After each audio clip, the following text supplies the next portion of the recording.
오늘 설교 제목은 그때 하나님이 일하시고 계셨습니다.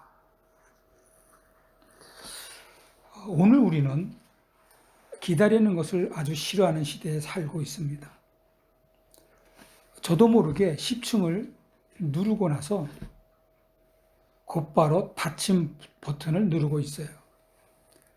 급할 때 엘리베이터가 좀 늦게 오면 왜 이렇게 늦게 오지? 조바심을 가집니다. 인터넷이 늦으면 컴퓨터 하다가 키보드를 다다닥 하고 누르는 나를 발견합니다. 또 아주 심한 경우가 있는데요. 아들에게 문자를 보냈는데 답장이 늦어지면 나도 모르게 불안합니다. 이렇게 우리 모두는요, 빨리, 지금, 당장, 이런 것들이 우리의 문화입니다. 그래서 기다림은 마치 실패처럼 보입니다. 그러나 기다림은 실패가 아니라 하나님이 일하시는 시간입니다. 제가 살면서요, 최고로 후회하는 것 중에 하나가 있는데요. 기다리지 못했다는 겁니다. 그래서 실패했던 경험이 너무나 사실 많습니다. 왜냐하면, 왜 내가 실패했냐면, 기다리는 것이 하나님께서 일하시고 계시다는 사실을 몰랐기 때문입니다. 그래서 오늘 설교 제목을 그때 하나님이 일하시고 계셨습니다. 이렇게 정했습니다. 기다리는 게 어려운 이유가 있어요. 첫째 뭐냐면, 지금 이 상황, 내가 벌어놓은 이 상황을 내가 마음대로 통제할 수가 있어야 하는데요. 그렇게 하지 못하기 때문입니다. 기다리는 동안 내가 아무것도 할 수 없는 것처럼 느껴서 그러죠. 둘째는 이런 거예요. 제가 기다리지 못하는 이유가 두 번째는 이겁니다. 기다리고 있을 때 내가 일을 한 그 결과가 보이지 않기 때문입니다. 열매가 보이지 않으면 우리 모두는 사실 불안해집니다. 세 번째로 기다리지 못하는 이유는 두려워서예요. 혹시 실패할까 봐 두렵기 때문입니다. 그래서 우리는 기다리는 것 대신에 어떻게 하죠? 포기하거나 조급해하거나 억지로 결과를 만들려고 합니다. 그렇기 때문에 우리는 기다리는 것에 대한 생각이 부정적입니다. 굉장히 부정적인 생각을 가지고 있습니다. 그래서 기다린다는 것은 게으름이다라고 생각할 수도 있고요. 뿐만 아니라 이렇게 한없이 기다리고 있으면 시간을 낭비하고 있다고 생각하고 이렇게 기다렸다가는 무능력한 사람으로 판단받을 수 있다고 이런 부정적인 생각을 하면서 우리는 살고 있습니다. 그러나 여러분, 그렇지가 않아요. 성경에 보면요, 기다린다는 것만큼 굉장한 믿음이 없고요. 이런 굉장한 믿음 없이는 기다릴 수가 없다는 사실입니다. 저의 경우도 기다려준다는 것만큼 사랑이 필요한 것이 없었어요. 기다리고 있는 사람은요, 사람을 신뢰하지 않고는 기다리지 못하는 겁니다. 그러므로 기다린다는 것은 사람을 신뢰하고 있는 사람의 태도라고 저는 생각합니다. 저의 경우도 기다리는 동안에 제가 많이 변했어요. 마찬가지로 우리가 기다릴 때 우리의 신앙을 깊게 만들어주고요. 우리가 기다릴 때 우리의 믿음을 성숙하게 만들고 성품을 단단하게 해줍니다. 성경의 위대한 사람들 모두 다 기다렸어요. 아브라함이 기다렸고요. 요셉이 기다렸고요. 모세도 그랬어요. 다윗은 더 많은 시간을 광야에서 기다린 사람입니다. 이렇게 하나님은 기다림을 통해 사람을 준비하셨습니다. 이렇게 훌륭한 기다림을 우리는 어떻게 기다려야 하는가입니다. 여러분, 오늘 본문 예수님께서 그 방법을 어떻게 기다려야 하는지 그 방법을 말씀해 주십니다. 첫 번째, 우리가 기도해야 할 상황에 들어갔을 때, 이젠 기다려야 되네. 이렇게 상황에 들어갔을 때 우리가 어떻게 기다려야 하는가? 예수님께서 알려주신 첫 번째 말씀은 이거예요. 하나님께서 일하고 계신다는 것을 믿는 겁니다. 자, 10장 1절에서 3절을 우리 김진희 청년께서 1절에서 3절까지 봉독해 주시겠습니다. 1절에서 3절까지요? 네. 네.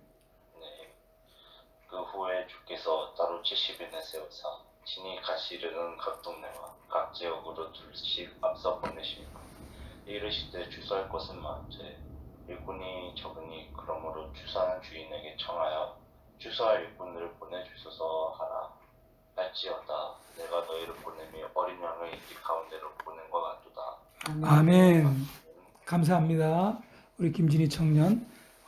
진짜 늘 듣는 목소리인데도 언제나 반갑고 또 아주 그냥 읽을 때마다 딱딱 귀에 박힙니다. 감사합니다.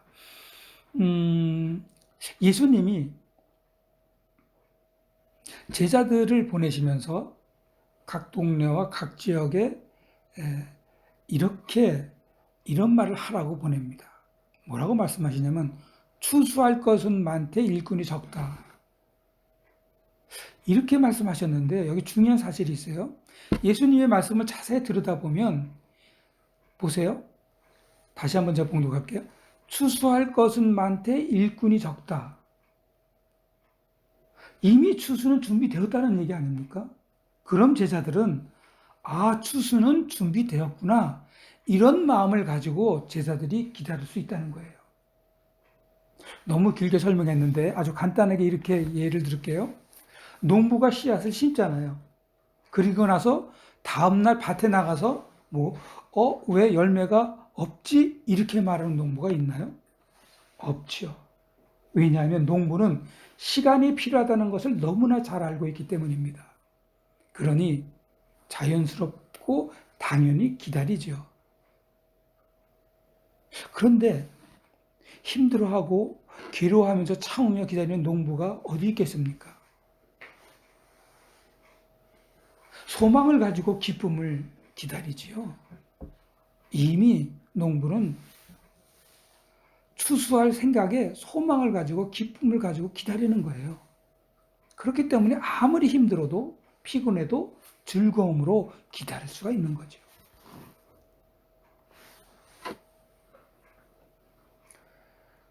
제가 가장 좋아하는, 그래서 예화를 많이 하는 사람이 요셉이잖아요. 요셉 얘기를 할게요. 요셉은 여러분이 잘 알다시피 하나님에게 꿈을 직접 받은 사람이에요. 그러나 하나님에게 꿈을 받은 요셉의 현실은 어땠습니까? 형들에게 팔리고 그래가지고 노예가 되고 급기야는 감옥에 들어갔습니다. 그런데도 요셉은 단 한 번도, 잘 들어보세요, 분노하지 않았어요. 신세 한탄 한 번 한 적이 없어요. 거기다 땅을 치고 통탄해하거나 하지 않았습니다. 요셉은 평정심을 잃지 않고 늘 유지할 수 있었습니다. 여러분, 이게 말이 되나요? 요셉의 이러한 행동과 마음의 상태, 이걸 보면요, 우리 절망합니다. 요셉이니까 그렇지. 아닙니다. 절대로 아닙니다. 요셉도 우리와 똑같은 성정을 가진 사람입니다. 요셉이 그렇게 할 수 있었던 것은 지금도 하나님이 일하고 계시다는 그 믿음 때문입니다. 그래서 그 불가능한 기다림을 평정심으로 기다릴 수 있었어요. 다시 정리해서 말씀드리면요, 요셉은요, 자신에게 꿈을 주신 하나님이 지금도 일하고 계시다는 것을 믿고 또 믿었습니다. 분노하지 않고 늘 평정한 마음으로 자그만 채 13년 동안, 13년이에요. 13주도 아니고요. 13년 동안 요셉은 기다렸고 드디어 하나님은 요셉을 애굽의 총리를 세우십니다. 아멘. 여러분, 조급한 사람은 결과를 자기가 만들려고 합니다. 그런데 요셉처럼 기다리는 분은 하나님이 일하심을 믿습니다. 아멘. 그래서 하나님의 시간은 언제나 정확하시다라고 하는 겁니다. 여러분, 기다림은요, 아무 일도 없는 시간이 절대로 아닙니다. 기다림은 뭐라고요? 하나님이 일하시는 시간입니다. 제가 기도하는 것이 정말 많아요. 선교의 활동에 대해서 기도하고요.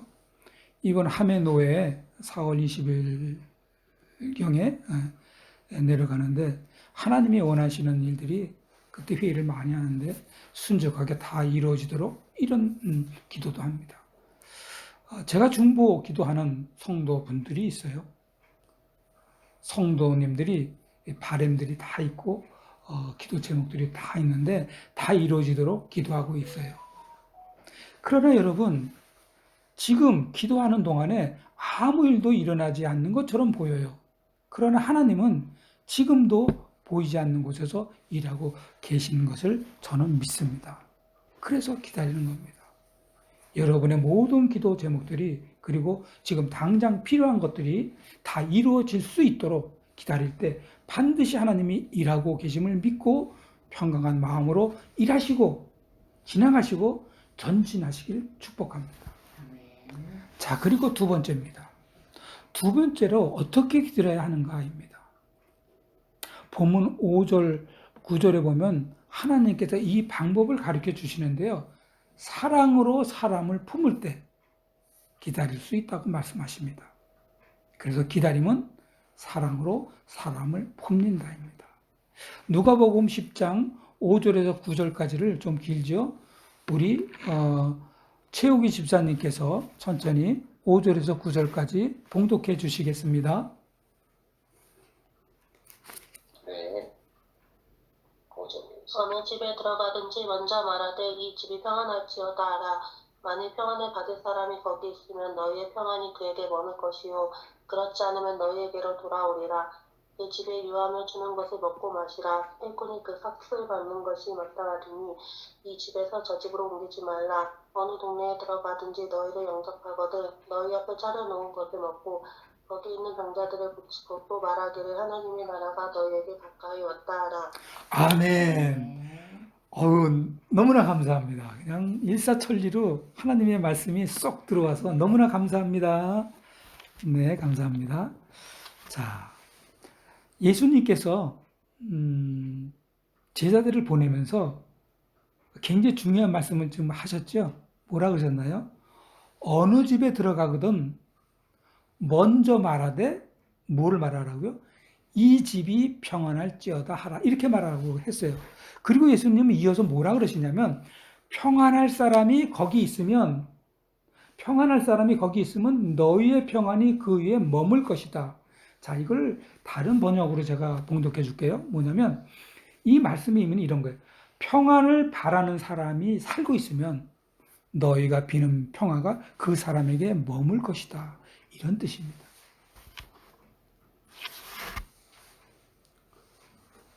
여기서 왜 예수님은 능력을 보이라 이렇게 말씀하지 않을까요? 기적을 행하라 이렇게 말씀하지 않으셨어요. 이렇게 먼저 말씀 안 하시고 평안을 빌라 이렇게 말씀하셨을까요? 왜 그랬을까요? 당시에 유대 문화에는요, 평안이라는 말은 단순히 그냥 샬롬 인사가 아니에요. 지금도 전쟁하고 있죠. 지금도 그 당시에도 전쟁이었어요. 늘 전쟁 속에서 목숨이 왔다 갔다 했던 시절이에요. 그래서 히브리어로 샬롬 이 뜻은 뭐냐면요. 그런 상황에서 원수지간이 회복되고 샬롬이라는 그런 뜻이고요. 또 끔찍한 지옥 같은 마음이 있을 거 아니에요. 전쟁통이니까. 그 전쟁통에 있는 그 지독한 끔찍한 지옥 같은 마음이 눈 녹듯이 안정되라는 것이 샬롬이고요. 또 한 가지 가장 결정적인 이야기는 뭐냐면 하나님과 늘 함께하면서 연결되는 너무나 바라고 원하는 그런 의미가 샬롬입니다. 우리 마음은요, 샬롬, 안녕히 주무셨어요. 이런 정도의 뜻이 아니라 이 정도입니다.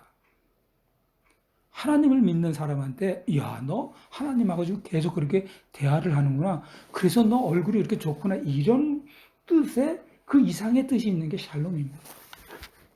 그래서 예수님의 의도는 이거예요. 뭐냐면 먼저 관계를 열으라는 겁니다. 샬롬 해가지고 관계를 열어라. 그리고 먼저 그 사람 마음을 열어라는 그런 의미예요. 자, 이렇게 하려면 이게 어떻게 하는 겁니까? 샬롬 이렇게 얘기하라는 게 아니고요. 너희들이 먼저 사랑으로 다가가라 이런 말씀입니다. 사랑으로 사람을 품을 때 기다릴 수 있기 때문입니다. 그러므로 여러분 마음이 열리는 데는 시간이 필요해요. 왜요? 신뢰가 쌓여야 하고요. 그래서 이때 기다리는 사람은 사랑으로 할 수 있는 겁니다. 자, 조급한 사람이 사람을 빨리 바꾸려고 하다가 안 되면 조급한 사람은 사람을 빨리 포기해요. 그러나 제자들은요, 하나님한테 뭘 받은 거예요? 사랑하는 마음을 받은 거예요. 그래서 포기하지 않고 끝까지 누구든 어느 집에 가든 평화, 샬롬을 얘기할 수 있었던 겁니다. 그래서 하나님의 방법은요, 조급한 방법이 아니고요, 기다려주시고 품어주는 사랑, 이게 하나님의 방법이에요. 그렇기 때문에 여러분, 기다린다는 것을 여러분 소극적이라고 생각하지 마세요. 사실은요, 기다린다는 것은 적극적인 사랑이에요. 여러분, 제가 두 아들을 가진 아버지예요. 정말 가장 적극적으로 사랑할 때가 언제인 줄 알아요? 용돈 줄 때요? 아유, 절대로 아니에요. 제가 어디 데리고 갈 때요? 아니요, 절대로 아니에요. 내가 가장 적극적으로 사랑할 때가 언제냐면 기다려줄 때예요. 이거 기다려줄 때 사랑 없이는 기다림 반밖에 안 돼요. 내가 사랑이 많으면 많이 기다려줘요. 정말 웬만한 사랑 없이는 못 기다려줍니다. 사랑보다 조금이라도 화가 더 크면 절대로 못 기다리는 게 기다림입니다. 제가 우리 두 아들 어릴 때 못 걷는다고 화낸 적 단 한 번도 없어요. 그런 아버지도 없죠. 오히려 한 발 딛고 넘어져도 감동이잖아요. 여러분, 하나님은 절대로 우리를 포기하시지 않으시고 이렇게 저와 아버님의 마음으로 끝까지 사랑으로 기다려 주시는 거예요. 아멘. 그래서 예수님은 어느 집에 들어가거든 먼저 어떻게 하라고요? 평안을 빌라라고 말씀하신 거예요. 사람의 마음은요, 강요로 열리지 않아요. 기다려야 돼요. 그것도 어떤 마음으로? 사랑하는 마음으로 기다려줘야지 열립니다.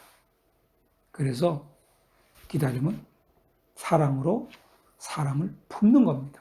절대로 잊어버리지 마세요. 내가 지금 기다렸다.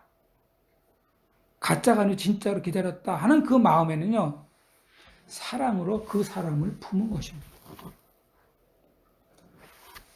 꽃을 억지로 피게 할 수 없잖아요. 햇빛 주고 물 주고 그렇게 하나님이 꼭 필요한 그러한 사랑으로 시간이 반드시 필요한 겁니다.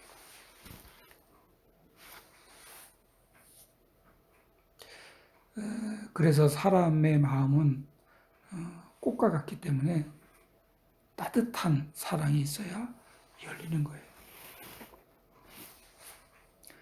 예수님께서요, 이제 사순절 5번째 주일인데 다음 주에 목요일 날, 목요일 날, 수요일 날 그 가룟 유다가 배신을 하죠.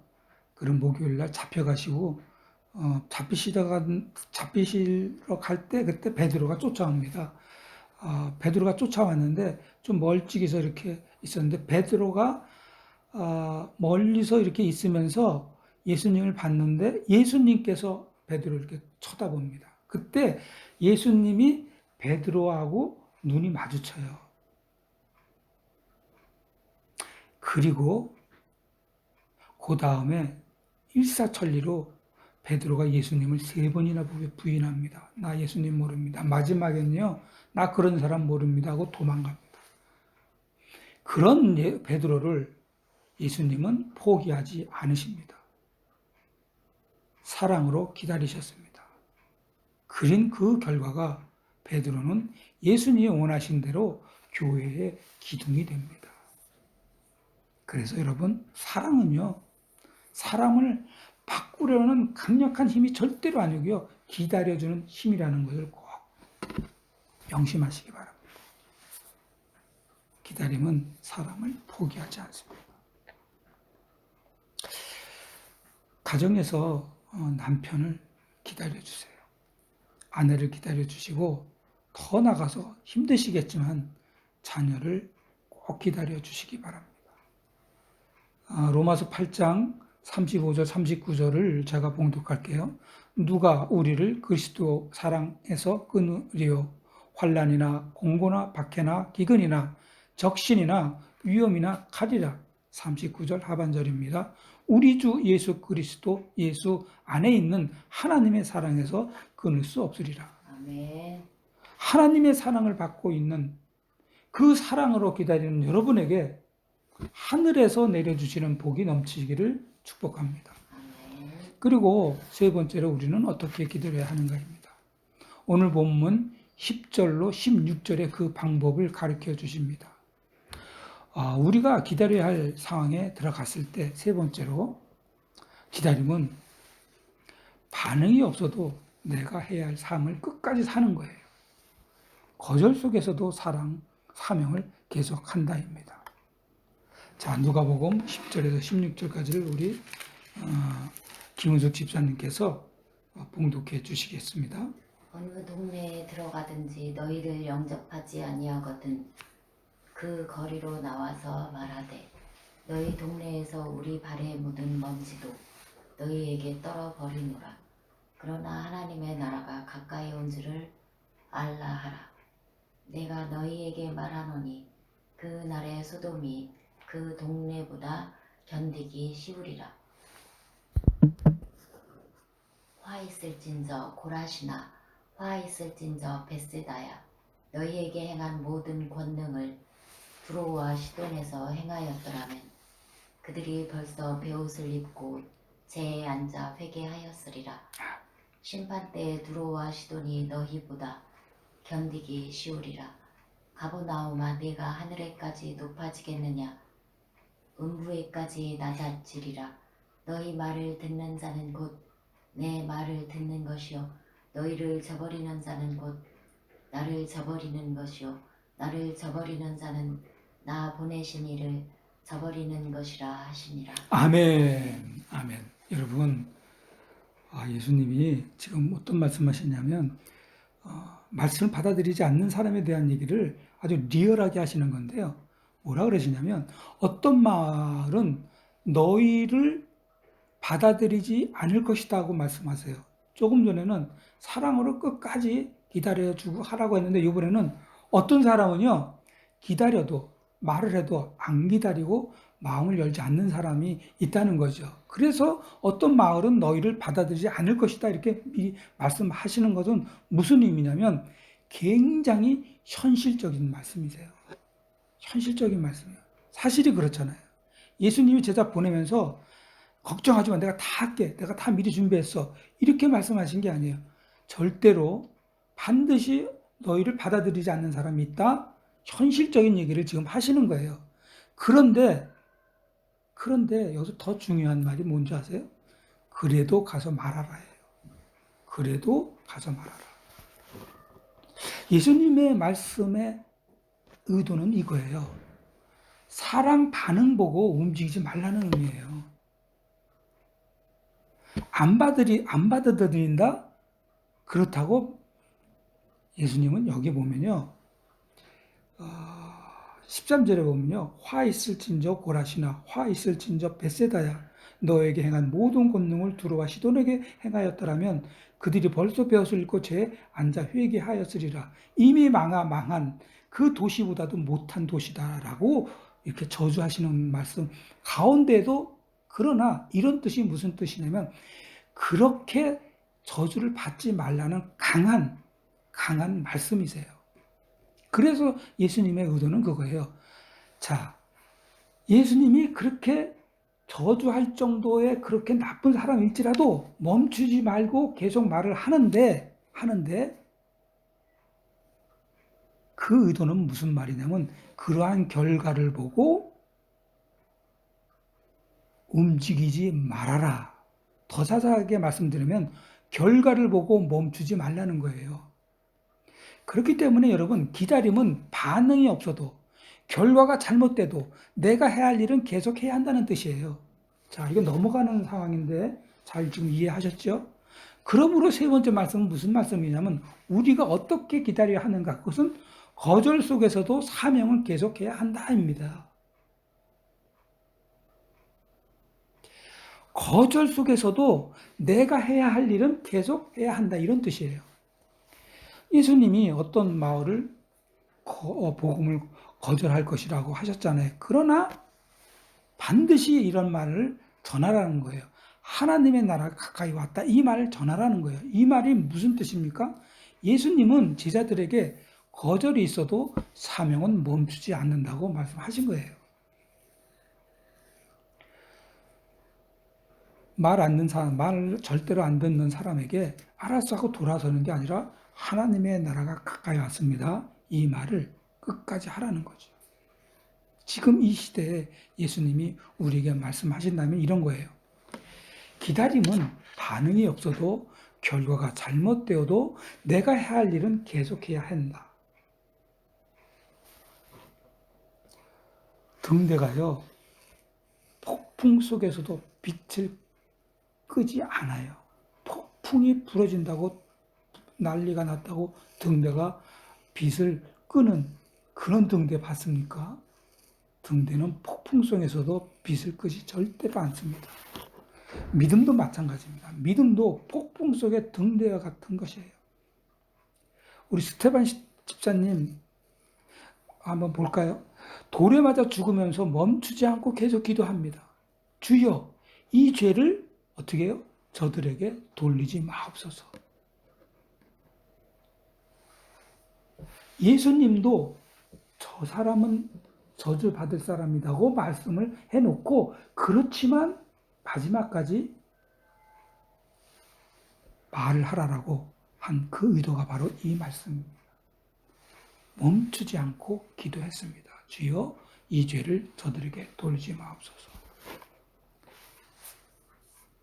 만약에 제가 사역을요, 사람 보고 결과 보고 지금 이 상황 보고 조급하게 사역을 한다면 영락없이 저는 매일 낙심하는 사람입니다. 그러나 기다리는 사역을 한다면 저는 끝까지 갈 거라고 저는 믿습니다. 그러므로 하나님은 기다리는 사람을 통해 역사하십니다.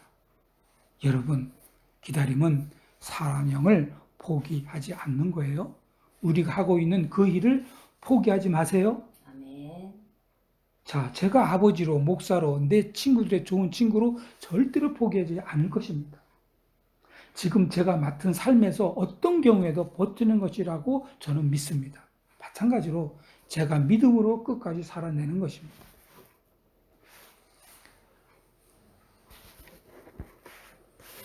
사도 바울이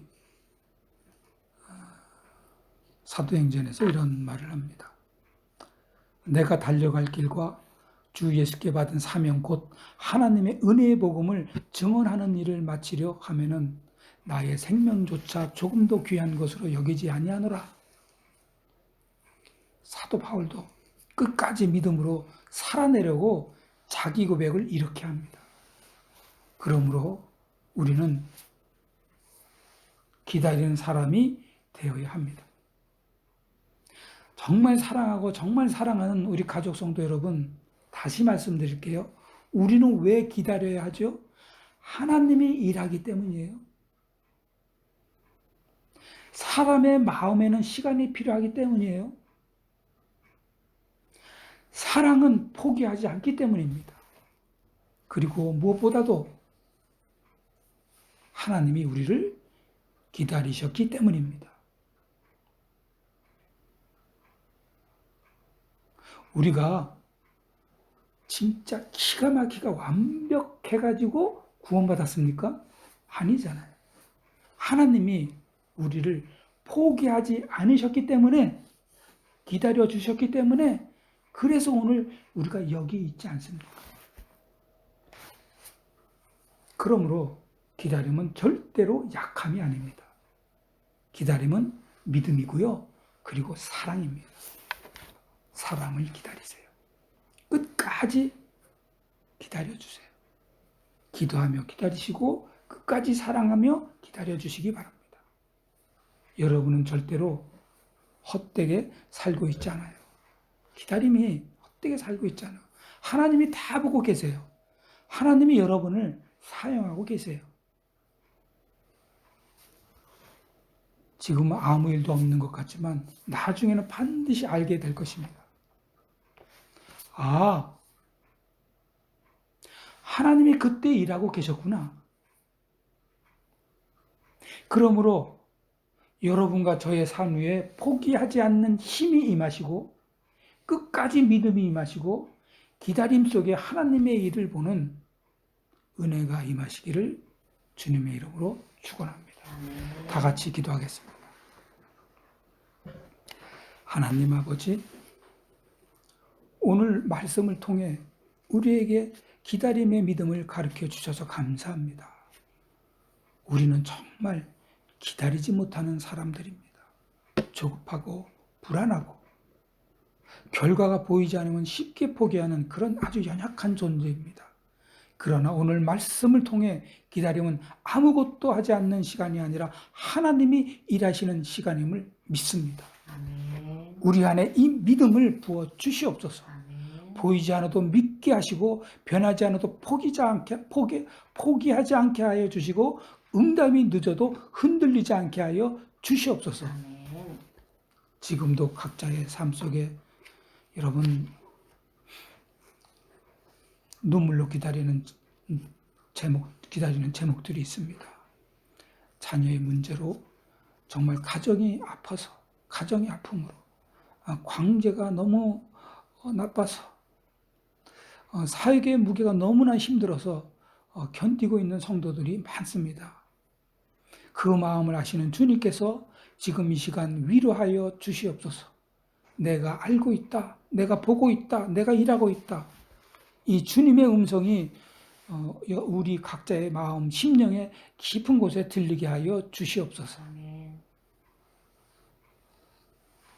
사랑하는 저희 가족, 성도들 위해 기다릴 수 있는 힘과 견딜 수 있는 은혜와 마침내 열매를 보는 기쁨이 충만하게 하여 주시옵소서. 아멘. 우리 주 예수 그리스도의 이름으로 기도합니다. 아멘.